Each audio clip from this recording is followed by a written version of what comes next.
Halo guys, perkenalkan nama saya Dinda Siti Hasanatul Aulia dengan NIM 211340035.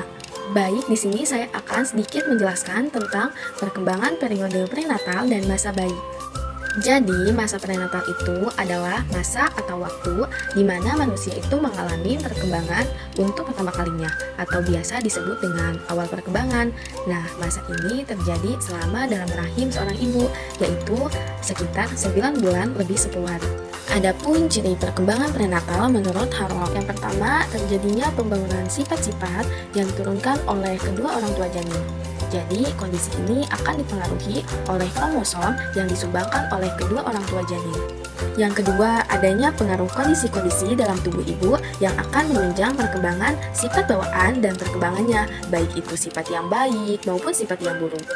Yang ketiga, jenis kelamin individu yang baru diciptakan sudah dipastikan pada saat pembuahan dan kondisi-kondisi dalam tubuh ibu tidak akan mempengaruhinya. Yang keempat, perkembangan dan pertumbuhan yang normal lebih banyak terjadi selama periode prenatal dibandingkan pada periode-periode lain dalam seluruh kehidupan. Yang kelima, periode prenatal merupakan masa yang mengandung banyak bahaya, baik fisik maupun psikologis. Dinyatakan bahaya karena pada masa prenatal ini akan berpengaruh panjang pada masa pertumbuhan dan perkembangan janin di masa yang akan datang. Yang keenam, periode prenatal ini merupakan saat di mana orang yang berkepentingan membentuk sikap-sikap yang baru diciptakan. Dalam hal ini, seorang bayi yang sudah berusia 20 minggu dalam kandungan sudah bisa merasakan gelap dan terang. Selain itu, ada pun tahap-tahap perkembangan prenatal yang ditinjau dari segi fisik dibagi menjadi 3, yaitu germinal, embrio, dan janin. Periode germinal ini berlangsung sejak ovum dibuahi hingga 10-14 hari. Periode ini meliputi terjadinya zigot yang dilanjutkan dengan pembelahan sel dan terjadilah implantation. Nah, implantation itu ialah menempelnya zigot pada dinding uterus yang berlangsung sekitar 10 hari setelah pembuahan. 1 minggu setelah pembuahan, zigot melakukan pembelahan sel yang telah dimulai ketika lapisan dalam dan lapisan luar organisme terbentuk. Sedangkan periode embrio adalah suatu periode kehamilan dengan rentang usia antara akhir minggu kedua sampai dengan akhir minggu ke-8. Nah, periode embrio ini ditandai dengan perkembangan yang sangat pesat pada organ tubuh, sistem pernapasan, pencernaan, dan saraf. Pada masa ini terjadilah diferensi sel. Sistem saraf berkembang pada usia akhir minggu ketiga, jantung mulai berdetak, kemudian embrio terus berkembang, dan pada akhirnya menjadi janin sebagai bentuk manusia kecil yang ditandai pembentukan kepala 1/4 ONS dengan panjang sekitar 1,5 inci atau 2,5 cm. Periode ini juga merupakan periode yang sangat rentan sekali terjadinya keguguran yang spontan. Sedangkan pada tahap periode janin merupakan fase perkembangan sebelum kelahiran yang dimulai 2 bulan setelah proses pembuahan dan umumnya berlangsung selama 7-8 bulan. Dalam periode janin ini, pertumbuhan dan perkembangan semakin menunjukkan prosesnya yang luar biasa. Perkembangan otak adalah satu hal yang paling menakjubkan dalam perkembangan prenatal.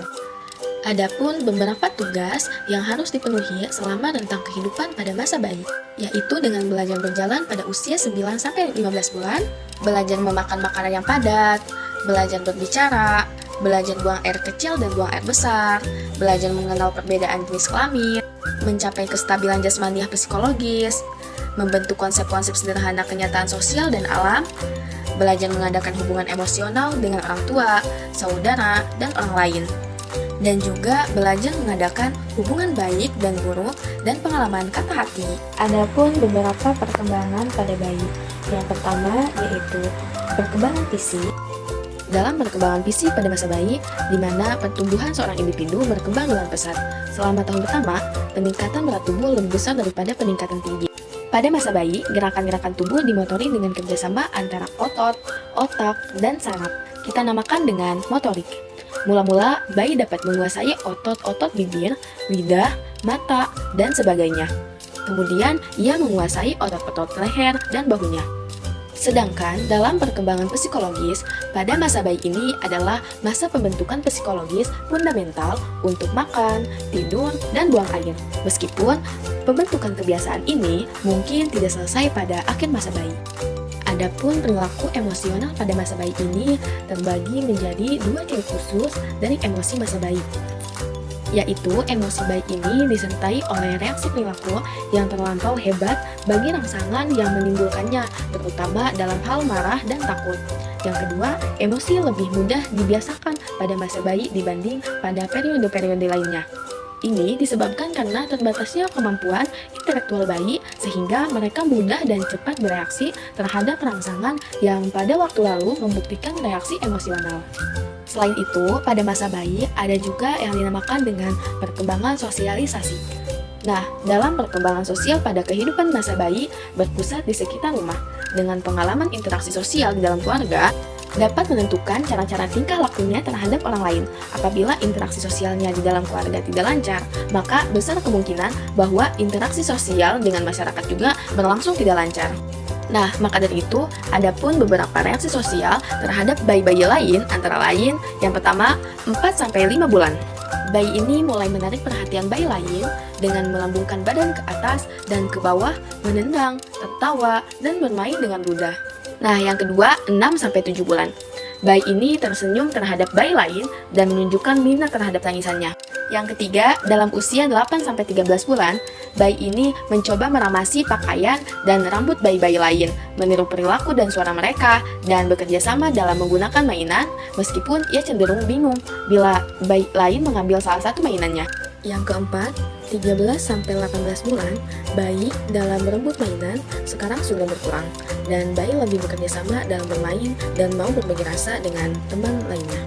Dan yang kelima, 18-24 bulan, bayi lebih berminat bermain dengan bayi lain dan menggunakan bahan-bahan permainan untuk membentuk hubungan sosial dengannya. Itu saja yang dapat saya sampaikan di video kali ini, semoga bermanfaat. Terima kasih.